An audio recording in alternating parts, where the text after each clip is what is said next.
Morning, 10:08, June 28th, 1858.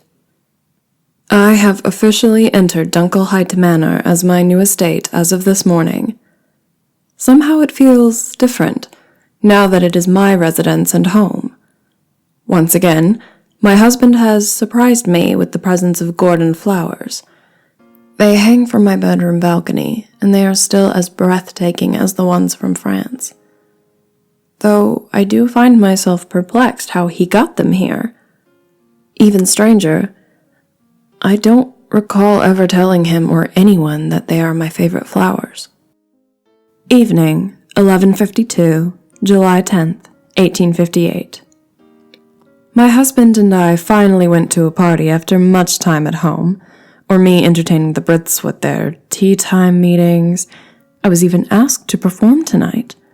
I knew I had to look perfect, always show my best side, so I had narrowed down to 2 of my best dresses for my wardrobe. I still couldn't figure out which would be better or more in par to proper attire. Mon amour, I turned to look at my husband, still in my drawers, and asked, "What do you think I should wear to the party?" They've asked me to play, so I was thinking the flashier dress. He gave out a sigh, almost not seeming interested in entertaining the idea of helping with my fashion. That was rich coming from him, as he was always so put together. He responded with, "Then wear the flashier one, my lady." "But what if it's too much?" I was aware of how conservative people could be in this country, but I also didn't want to be outshined by my dress. What if it takes away from me?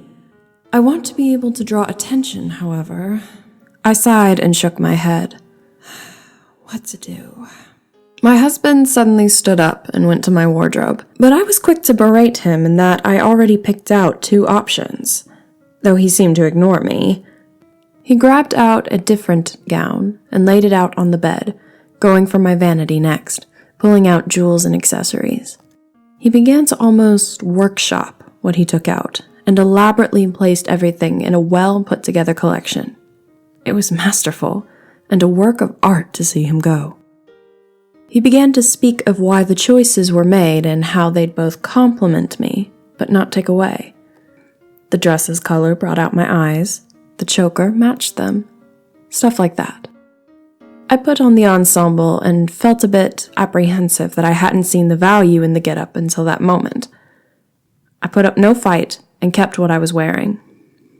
When we strut into the ballroom, we were the envy of the crowd. I held closely to my husband, a prideful grin fastened to my face, showing all the women the man I managed to take from their prying arms. My husband had eventually whispered in my ear, "I feel like you're wearing me, like you're wearing that dress, my lily." I couldn't help but laugh as I responded, "Oh, please, mon amour, don't act as though you aren't doing the same with me." I composed myself properly, shaking my head. "You've done it from day one." And who could blame you? You have Mademoiselle Lottie de Lambert on your arm. Suddenly I paused, realizing that was technically no longer who I was. Dunkelheit. I am Lottie Dunkelheit now. Countess Lottie de Dunkelheit. Do not forget that you are now an even more powerful woman, not that you need more power to be a force to be reckoned with. I felt the 2 of us had come to an understanding about the fact that we both see each other as trophies. And what's the problem with that? We are equal in this view, and it is rather flattering to be seen as a prize. I am one, after all. Evening, 9 o'clock, August 20th, 1858. I find myself suspecting my husband of being unfaithful. The maids seem to have a strange relationship with him and me, almost like they are embarrassed or ashamed. They almost never look me in the eyes unless I berate them for such passive behavior.